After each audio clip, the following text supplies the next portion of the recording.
एक एक बार एक शहर में दो ब्राह्मण पुत्र रहते थे। एक गरीब था, दूसरा अमीर। दोनों पड़ोसी थे। गरीब ब्राह्मण की पत्नी उसे रोज ताने देती, झगड़ती। एक बार पूर्णिमा के दिन गरीब ब्राह्मण पुत्र अपनी पत्नी के रोज रोज झगड़ों से तंग आकर जंगल की ओर चल पड़ता है, ये सोचकर कि जंगल में शेर या कोई मांसाहारी जीव उसे मार कर खा जाएगा। उस जीव का पेट भर जाएगा और मरने से वो रोज की झिकझिक से मुक्त हो जाएगा।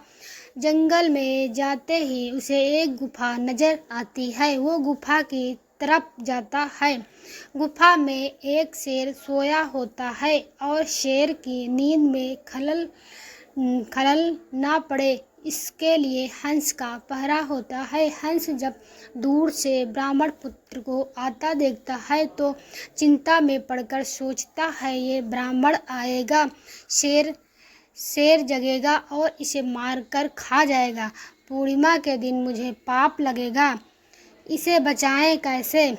उसे एक उपाय सूझता है और वो शेर के भाग्य की तारीफ करते हुए कहता है, वो जंगल के राजा, उठो जागो, आज आपके भाग खुले हैं। पूर्णिमा के दिन खुद प्रिय देव आपके घर पधारे हैं। जल्दी उठे और इन्हें दक्षिणा देकर रवाना करें, आपका मोक्ष हो जाएगा।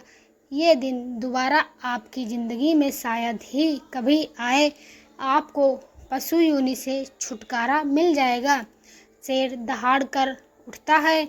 हंस की बात उसे सही लगती है और पहले से शिकार किए हुए मनुष्यों के गहने थे, वे सब के सब उस ब्राह्मण के पैरों में रखकर शीश नवाता है, जीभ से उनके पैर चाटता है।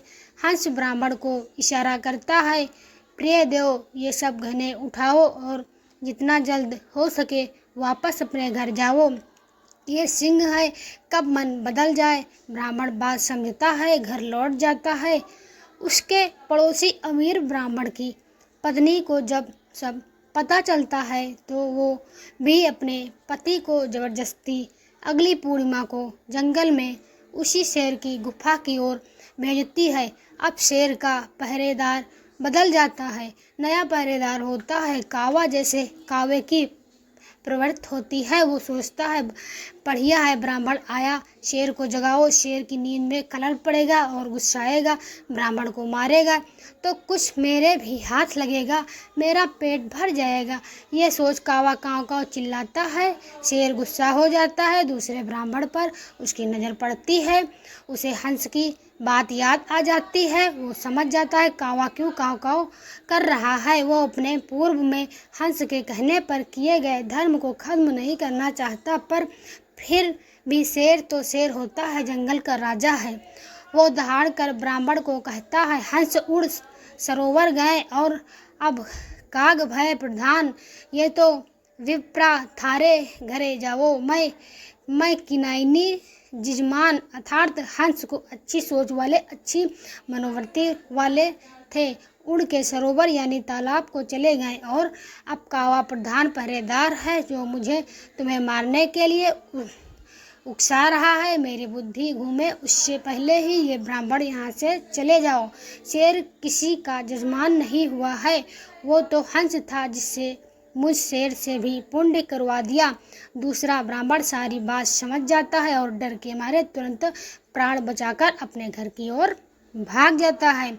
कहने का मतलब है दोस्तों, ये कहानी आज के परिप्रेक्ष्य में भी सटीक बैठती है। हंस और कावा कोई और नहीं, हमारे ही चरित्र हैं।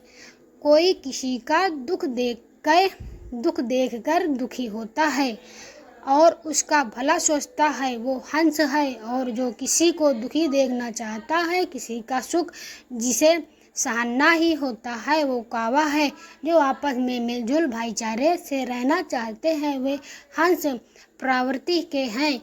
जो झगड़े कर एक दूसरे को मारने लूटने की प्रवृत्ति रखते हैं, वे कावे की प्रवृत्ति के हैं।